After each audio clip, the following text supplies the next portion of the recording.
Bonjour, j'espère que vous allez bien. Voilà, aujourd'hui j'aimerais, pour faire pendant à l'autre vidéo sur apprendre à dire non, voilà, j'aimerais faire cette vidéo sur l'apprendre à dire oui, qui est à mon sens l'équilibre nécessaire. Et on va voir ensemble qu'en fonction des uns et des autres, comme pour l'apprendre à dire non, on grandit avec des facilités ou pas à dire oui. Alors c'est quoi oui?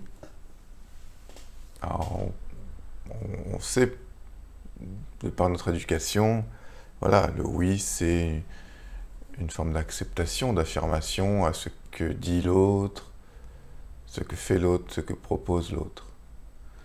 Donc oui, c'est l'ouverture. C'est j'accepte de faire entrer en moi quelque chose, une parole, une proposition, et je vais scanner en moi si c'est oui ou pas. Donc, en fonction des vécus, comme pour l'apprendre à dire non, on avait vu qu'il y avait des vécus qui avaient plus de difficultés à dire non que d'autres. Et c'est pareil pour le oui. Donc en général, les personnes qui ont plus de facilité à dire non, c'est leur base, leur programme de base, ont plus de difficulté à dire oui et inversement. C'est parfois des enfants qui avaient une grande énergie et qui ont dû se façonner une carapace, une structure épaisse, aussi bien au niveau corporel, c'est des grosses structures, ou des structures fines mais tendues, qu'au niveau émotionnel, il y a une forme de bouclier sur la poitrine, et au niveau mental, il y a une coque mentale perméable, plus ou moins perméable. Et adultes, ils vont garder ça, parce qu'il y a eu des bénéfices aussi à ça. Et il y a des bénéfices à ça. C'est-à-dire que cette protection, c'est comme sur un champ de bataille, si vous êtes bien casqué, carapassonné, il y a des flèches, vous allez vous protéger. Ça va éviter de vous blesser, de vous faire mal. Donc ils ont vu leur système de protection, mentaux, émotionnels, corporels, ont bien vu que c'était utile dans pas mal de situations, et certainement dans le milieu familial dans lequel ils étaient, ou dans l'environnement dans lequel ils ont grandi, c'était nécessaire à la survie. Donc on va garder ça, adulte. Mais le problème, c'est qu'on se coupe de beaucoup de choses. Et dans un premier temps, on se coupe de la relation à l'autre et au monde. Parce que trop de non nous isole. Et par peur de laisser entrer l'autre dans nos vies, par peur de dire oui, comme au mariage, on dit oui, et par peur de laisser entrer l'inconnu, l'étrange, qui va nous rappeler peut-être les intrusions enfants, l'hostilité qu'on a réelle ou apparente, ou qu'on a interprétée, et les systèmes de défense vont réagir mécaniquement. Voilà, non, non, non de base. C'est le programme de base, non.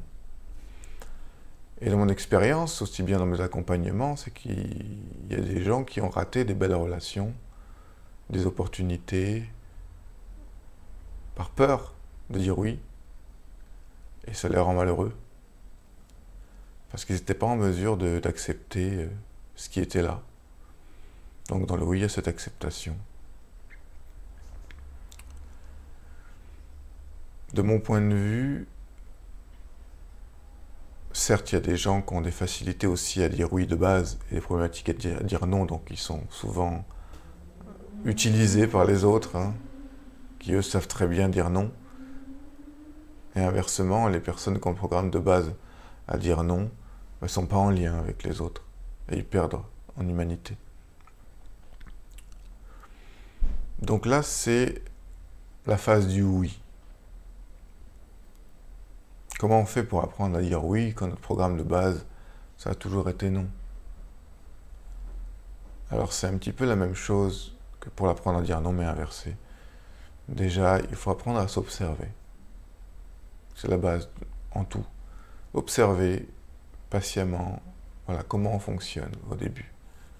Sans vouloir tout de suite le changer, juste observer, voilà, telle situation. Au fond de moi, je voulais dire oui, mais il y avait un truc qui est venu dessus, là, qui m'a dit de dire non. Et je suis un peu déçu, j'aurais bien aimé aller à cet endroit ou rencontrer cette personne ou faire cette chose-là. Ok, je note. On peut avoir un carnet et on note. Une fois qu'on a repéré un petit peu dans nos vies les axes les plus importants où on aimerait dire oui, mais on n'y arrive pas. Alors là, c'est déjà un point important, on sait un peu plus comment on fonctionne. Ensuite, revenir au corps, à la sensation, les 5 sens. Comme on l'a vu pour l'apprendre à dire non, un oui se manifeste par une ouverture, donc une expansion, une ouverture corporelle. Ouverture corporelle, donc c'est plutôt que rester dans une tension, une fermeture, ça fronce ici, ça contracte peut-être ici, les fessiers. On va observer et se détendre légèrement. Détendre un peu les épaules, respirer, faire des étirements. L'étirement aussi, l'étirement, ça participe au oui du corps. S'assouplir, en fait, en réalité. Essayer d'être plus réceptif, tout en gardant un socle. C'est ça l'idée, parce qu'on ne peut pas dire oui parce qu'on n'a pas la garantie, quelque chose en nous n'a pas la garantie, quand nous on a la possibilité d'ouvrir et de fermer quand on veut. Et d'avoir travaillé ces deux aspects, c'est-à-dire cette capacité que j'ai à fermer, quand c'est pas ok pour moi, donc fermer au niveau corporel, fermer au niveau émotionnel, fermer au niveau mental, et c'est ok quand c'est ajusté, quand c'est pas en excès, quand c'est pas trop fort. Et cette capacité que j'ai quand je sens d'ouvrir le corps, d'ouvrir le cœur, d'ouvrir l'esprit, le mental, la sphère des pensées. Et qu'à tout moment, si je sens que c'est pas respecté pour moi, que je me sens pas respecté, que c'est plus ou moins objectif, parce que c'est pas toujours évident de l'être, on peut dire à la personne, exprimer un non. Et puis, quand c'est ok pour nous, on va réexprimer un oui. Et c'est comme le battement de cœur, comme j'avais montré. Diastole, systole, ouverture, fermeture. Que le cœur, le corps, l'esprit soient un petit peu comme les portes des saloons, vous savez, ça ouvre, ça ferme des deux côtés. Et voilà, être dans ce mouvement. En permanence, comme ça, toujours dans la conscience témoin, être l'espace qui contient tout, et savoir sentir en nous quand c'est ok d'ouvrir, quand c'est ok de fermer. Et être dans ce mouvement. Parce que si on fait tout le temps ça, c'est excessif, parce qu'il y a des moments dans la vie où il faut dire non. Et ça fait partie de la construction. Et la vie nous amène aussi, pas qu'à dire oui à tout, la vie nous amène aussi des événements, des situations, des personnes pour nous apprendre à dire non. Et inversement, si on fait trop de non, on se coupe des propositions des gens, de la vie.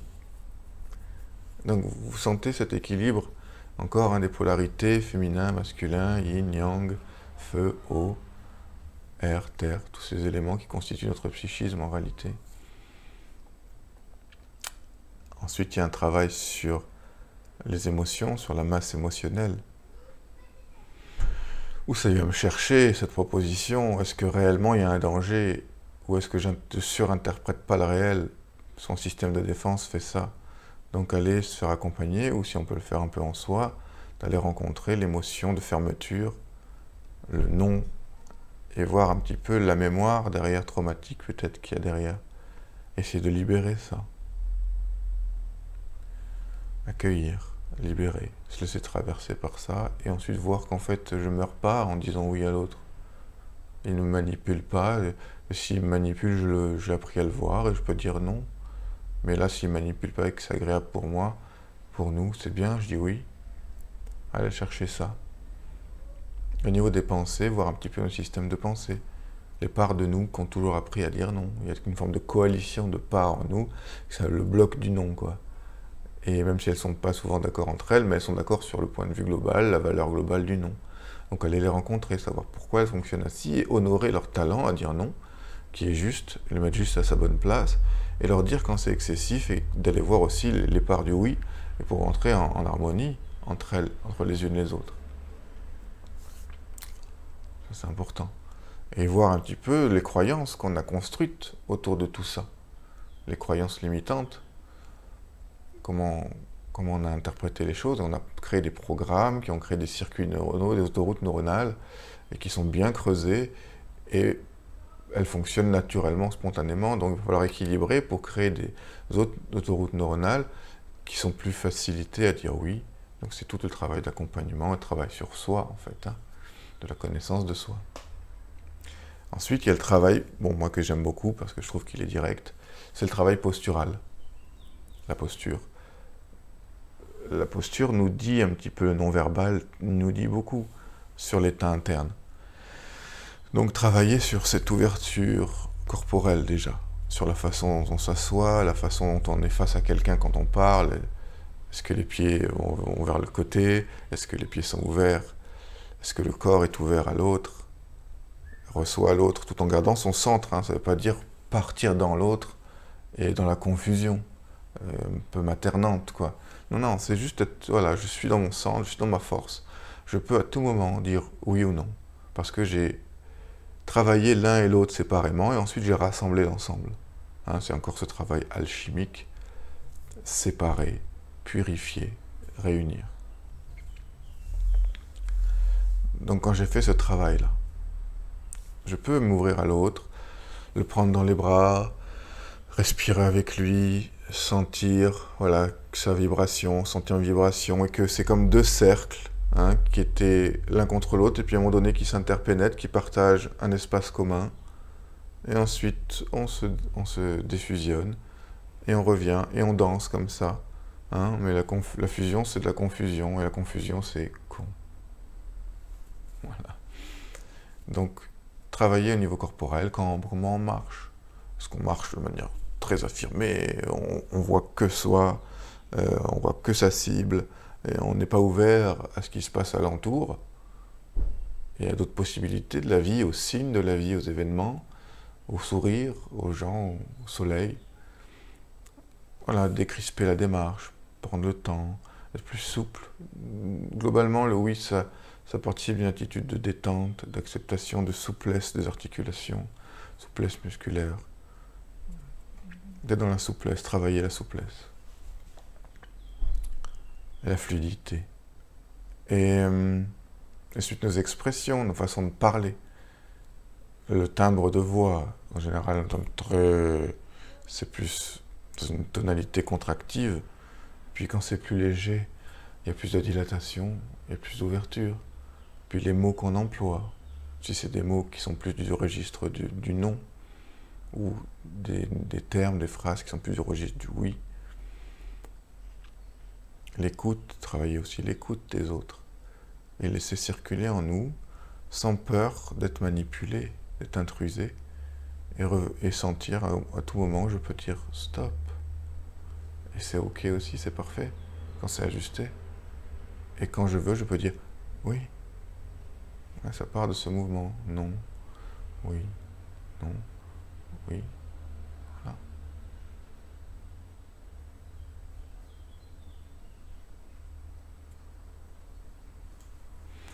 Voilà, on peut déjà travailler sur tout ça.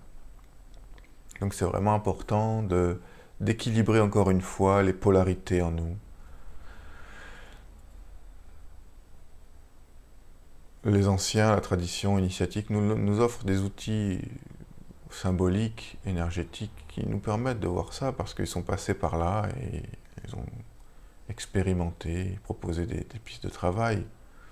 Dans l'astrologie, il y a des planètes qui sont plus du registre de l'expansion, du oui, et des registres plus du non et de l'affirmation. Les planètes qui sont comme Mercure, comme Mars, comme Saturne, c'est des planètes du non globalement. C'est-à-dire le mental, ça nous permet de nous distancier.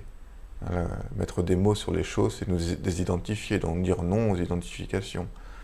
Prendre du recul intellectuellement sur notre vécu, discerner, créer une dialectique, une rhétorique, un débat. Donc ça participe du non.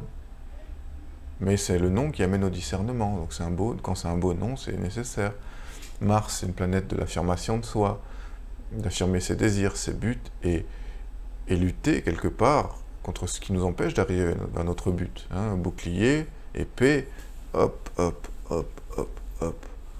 Et parce qu'il y a des forces aussi qui vont nous empêcher d'aller vers notre but. Donc les mettre de côté, lutter, ça fait partie aussi de la vie. Et Saturne, c'est la structure, c'est la loi. La loi dit non à ce qui n'est pas conforme à elle. Et on a besoin de cette structuration aussi au niveau des lois. C'est aussi les limites, hein, Saturne. Donc je dis non à l'envahissement. Hein, je dis non à une inondation chez moi. Je vais faire tout pour faire sortir l'eau. Je dis non à une infestation de puces. Voilà, parce que j'ai un chat et en ce moment, il est infesté de puces et moi aussi. Donc voilà, je fais un travail pour lutter contre les puces, les faire partir. Parce que ça dérange la vie du chat, il se gratte tout le temps, le pauvre. Et moi aussi, ça impacte la mienne et ça impacte aussi ici. Donc voilà, des limites. Et là, il y a des planètes plus associées au oui, comme Vénus, comme Jupiter, comme la Lune. Donc ça, c'est des planètes d'ouverture. Hein, Vénus, c'est l'ouverture à l'amour personnel. Et donc si j'ouvrais mon cœur à quelqu'un, il va falloir que je sois dans une sécurité intérieure. Que cette ouverture du cœur ne va pas faire qu'il va mettre un coup de couteau dedans. Ou, si je suis à un bon niveau, je peux accepter, tant pis, j'ouvre quand même, même si ça va faire mal, quoi.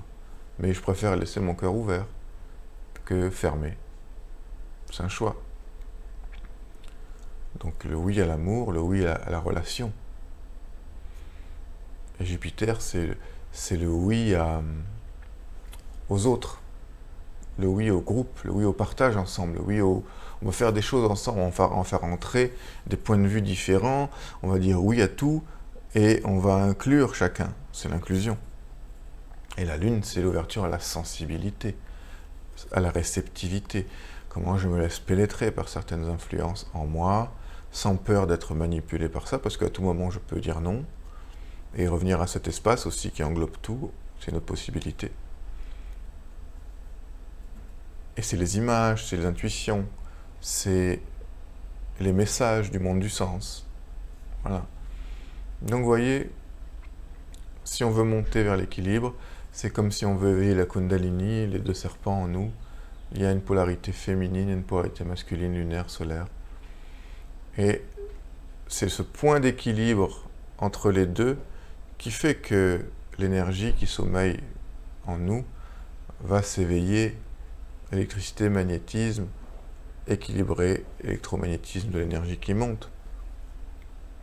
Et c'est cet équilibre parfait qui fait qu'elle s'éveille, à un moment donné. Donc c'est ce travail permanent de préparation pour équilibrer en nous les tendances au oui, les tendances au non, en fonction de notre tendance naturelle.